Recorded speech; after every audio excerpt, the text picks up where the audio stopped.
9 a.m. The skies over Okinawa suddenly thicken with the stench of death as 12 Chinese Z-20 helicopters tear through the sea mist, charging headlong into Marine Corps Base Camp Foster.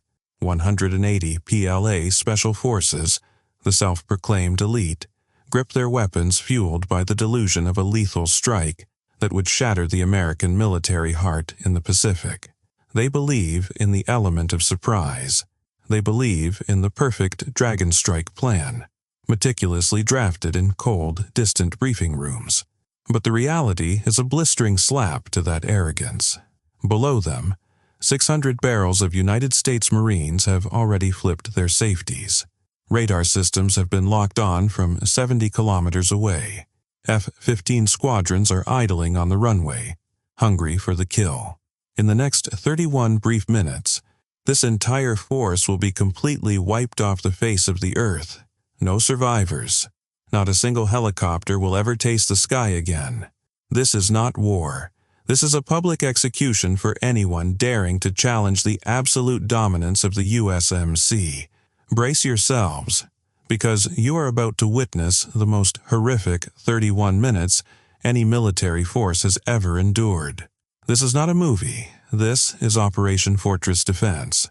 Before we dive into the details, let me know in the comments which country you're watching from.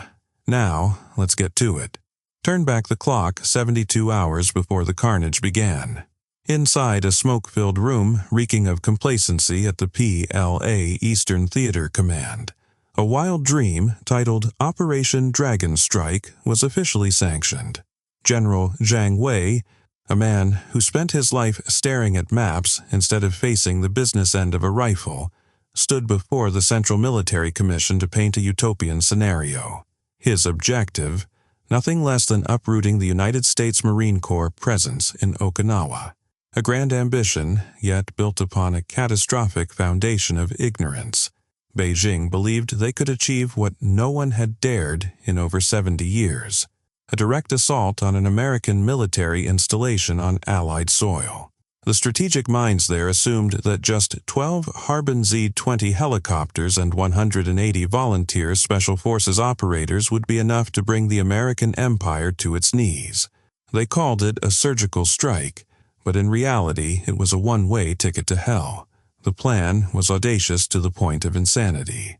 Simultaneous landings at 6 hotspots within Camp Foster, destroying armories, leveling barracks, killing maximum Americans, and extracting before anyone could even blink. For Zhang Wei and his generals, this was a once-in-a-lifetime propaganda victory. They wanted to show the world that America was vulnerable, that its military bases were mere sandcastles before the might of the Eastern Dragon. They calculated every second, every meter on their paper maps, equipping their special forces with QBZ-95 rifles and C4 explosives, firmly believing that the 600 Marines stationed there were nothing more than lazy sentries. A classic mistake. They mistook American restraint for weakness, and they chose the absolute worst targets to test. Dragon Strike wasn't a military plan. It was a mirage woven from pure hubris. Those Special Forces soldiers were promised glory and medals, but they had no idea that Dragon Strike was actually code for mass suicide. They were ready to make history, but the only history they were about to create was becoming statistics in the most humiliating military defeat of the 21st century. In war, numbers don't lie, but they can become death warrants if you misread them. The Chinese command entered this game with a spreadsheet full of delusions, and the result was the greatest mathematical disaster in modern military history. They called it strategy. We call it pre-programmed mass suicide. There were exactly 7 catastrophic miscalculations that turned 180 Chinese Special Forces into names on tombstones in less than an hour. First miscalculation. They underestimated the beast they were waking up. Camp Foster is no remote border outpost. This is the lair of an entire Marine regiment. 600 shooters. Not recruits, but combat-hardened veterans. Men who sleep with their rifles as an instinct and remain in a ready-to-kill status 24/7. China brought 180 men to fight 600 professional assassins on their own turf. That wasn't bravery. It was peak stupidity. Second miscalculation, the illusion of invisibility. Chinese pilots believed flying low over the ocean would bypass American defenses. Laughable. Early warning radar systems in Okinawa tagged them from 70 kilometers out. Every rotor blade spin, every meter of altitude was crystal clear on the control screens. While Chinese special forces were busy checking their gear, the Marines had already finished their coffee and locked their magazines. Surprise? It died before they even caught sight of the Okinawa coastline. Third miscalculation, the response time of the Eagles. China calculated they'd have at least 30 minutes of freedom before the U.S. Air Force intervened. Wrong. It took exactly 180 seconds, 3 brief minutes, for 4 F-15 Eagles from Kadena Air Base to rip through the sky. These sky monsters didn't come to give warnings. They came with air-to-air missiles and one single goal, turning 12 Z-20 helicopters into free-falling scrap metal. Fourth miscalculation, absolute home field advantage. Marines trained for base defense monthly. They know every brick, every blind spot, every interlocking field of fire. To them, Camp Foster is a chessboard where they are 1,000 moves ahead. Every building is a fortress. Every window is a sniper's nest. The enemy walking in here was like rats entering a maze filled with electric traps. Fifth miscalculation, the manpower paradox. In any military textbook, an attacker needs a 3-to-1 ratio to win. But here the math was brutally inverted. At every landing zone, 30 Chinese soldiers faced 100 Marines. A 1-to-3 disadvantage at the point of attack. That's a literal meat grinder. The enemy wasn't just defeated, they were pulverized by irresistible fire pressure. Sixth miscalculation, the alliance nightmare. China thought this was only a fight with Americans. They forgot Okinawa is Japanese soil. The Japan Self-Defense Forces immediately tightened a perimeter outside the base, so cutting off every land escape route. The enemy had no exit, no reinforcements, and was completely isolated in a massive iron cage.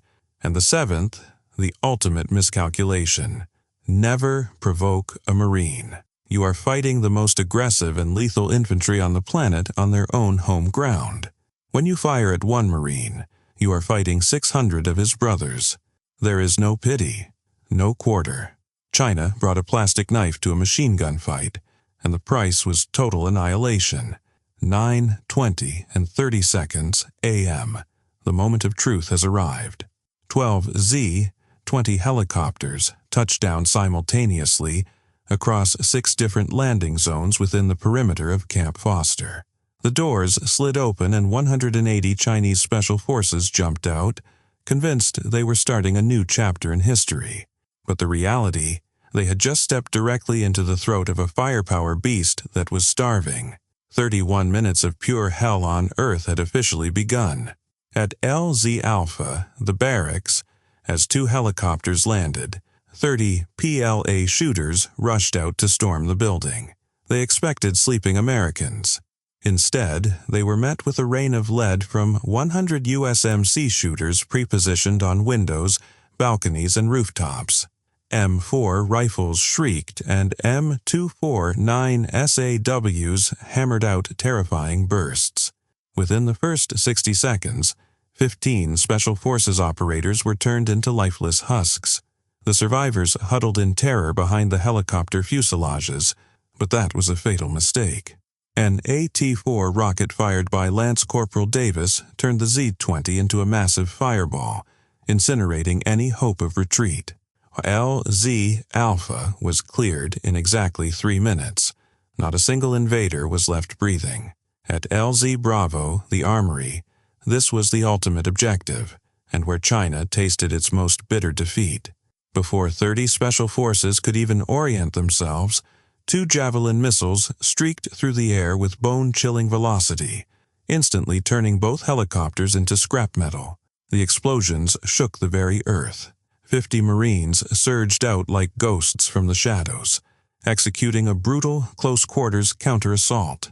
The sounds of gunfire, grenades, and desperate PLA screams merged into a symphony of destruction.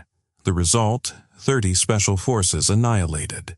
American casualties, 0. That is the difference between paper drills and killer instincts. At LZ Charlie Command Center, the enemy wanted to decapitate the base leadership. Colonel Thompson and his staff stood behind reinforced steel walls, calmly watching the assault on monitors. When PLA troops fired RPGs at the building, they barely scratched the paint. In response, 100 Marines guarding the perimeter executed a perfect pincer maneuver. Thompson barked over the radio, "Exterminate them all. Leave no one standing." Within 6 minutes, the entire assault party was shredded by 50 caliber machine gun fire. Camp Foster's brain remained intact, while PLA corpses littered the grass. At LZ Delta and Echo, Fuel Depot and Comms Tower, this was where the art of sniping reigned supreme. Before Chinese troops could even plant their C4 charges on the fuel tanks, 50 caliber rounds from elevated sniper nests began harvesting lives. 12 PLA soldiers dropped with perfect headshots. At the communications tower, the scenario was no different than target practice. Although the PLA managed to cause minor damage, American backup systems kicked in instantly. In gratitude for their enthusiasm, the Marines used mortars and machine guns to sweep away every trace of the intrusion. Ruthless, efficient, and showing zero quarter. At LZ Foxtrot Vehicle Depot, this was the final act of the tragicomedy known as Dragon Strike. The 30 Special Forces here realized that every other sector had fallen, and when they looked at the sky, their last hope vanished. 4 F-15 Eagles from Kadena appeared like gods of death. With 8 AIM-120 AMRAAM missiles, the helicopters idling for extraction were blown into ash and debris. PLA morale collapsed instantly. A few dropped their weapons to surrender, but in the heat of battle, when you fired at a Marine, do not expect mercy. 28 were eliminated on the spot. Only 2, severely wounded, were kept for interrogation. The meat grinder stopped only because there was simply nothing left to grind. 9:24 a.m. As the infantry fire below began to fade, a bone-shaking roar tore through the sky, signaling the end of all Beijing's delusions. 4 F-15 Eagles from Kadena Air Base had arrived. These messengers of death didn't come for an air show. They came to execute a death sentence from the heavens. For the Chinese helicopter pilots trembling as they awaited extraction orders, the scream of American jet engines was their funeral knell. Imagine the desperation of the PLA at that moment.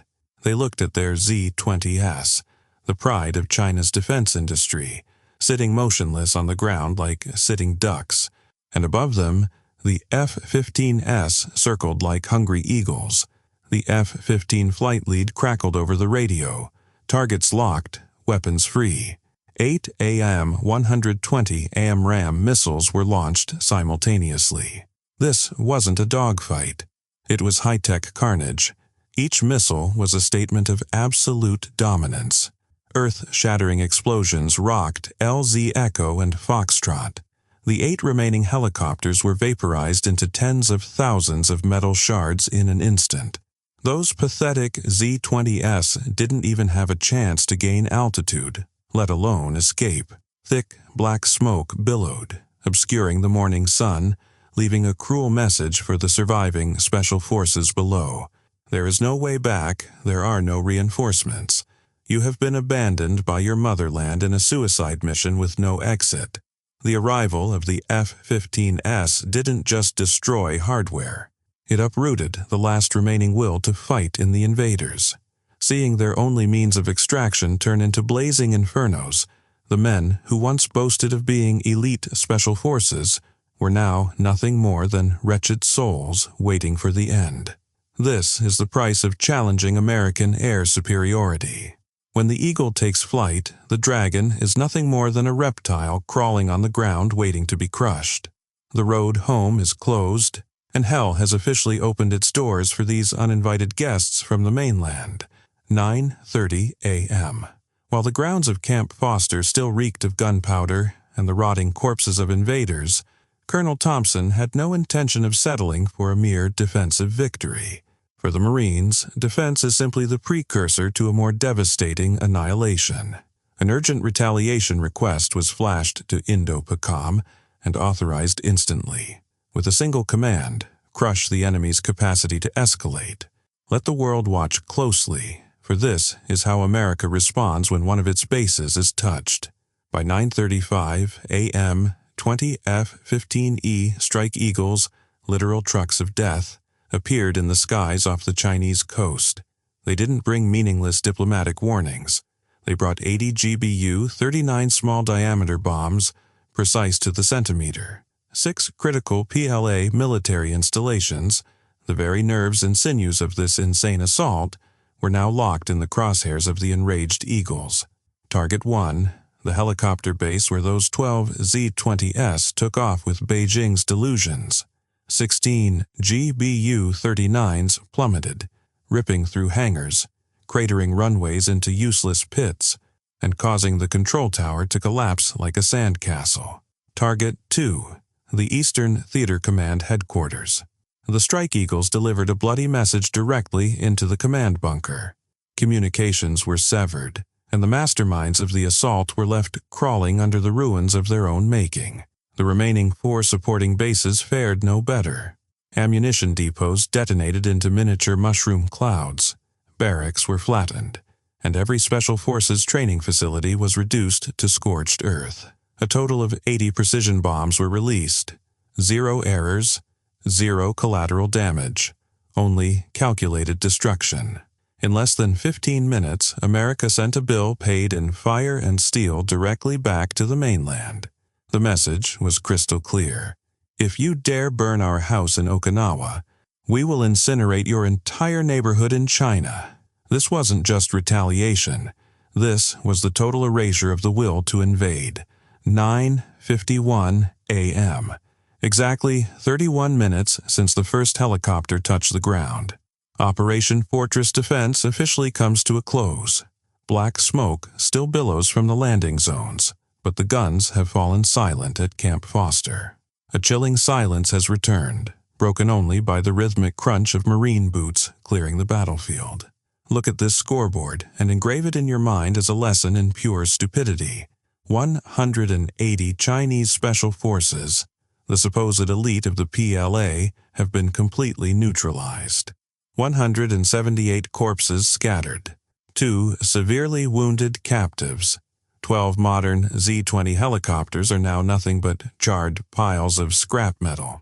And let's not forget the invoice America delivered straight to the mainland. 6 military bases leveled. Hundreds of PLA personnel killed right in their own dens. China wanted to create an international crisis. They succeeded, but in the most humiliating way possible. They wanted to show the world America was vulnerable. Instead, they accidentally advertised the impenetrable defensive wall of the U.S.-Japan alliance. The Japan Self-Defense Forces and the U.S. Marines stood shoulder to shoulder, proving that anyone daring to step onto this soil with ill intent will be crushed without mercy. This is the final warning to the delusional minds in Beijing or anywhere else on the map. Never mistake our restraint for weakness. Never think you can defeat 600 Marines on their home turf. You can plan for years, train for thousands of hours, but it only takes 31 minutes for the United States Marines to turn it all into ash. When you attack a Marine base, you aren't fighting a war. You are signing your own death warrant. No exceptions, no survivors, no quarter. That is the meaning of Semper Fidelis, always faithful, always victorious, and always obliterating every enemy in the way. Remember this day, the day the dragon tried to breathe fire, but ended up incinerating itself in the eagle's fury. The battle at Camp Foster is over, but its message will echo forever. To touch a Marine is to touch the fires of hell. If you want to continue witnessing absolute destructive power and the most elite military scenarios on the planet, hit subscribe and turn on notifications right now. Do not miss a single strike of retribution.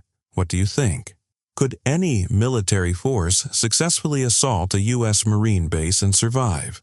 Or is this fantasy thinking from dictators who don't understand American resolve? Drop your country and your honest assessment in the comments below. Let's separate delusion from reality. Let's see who truly understands what happens when you challenge the few, the proud, the Marines. Victory is ours.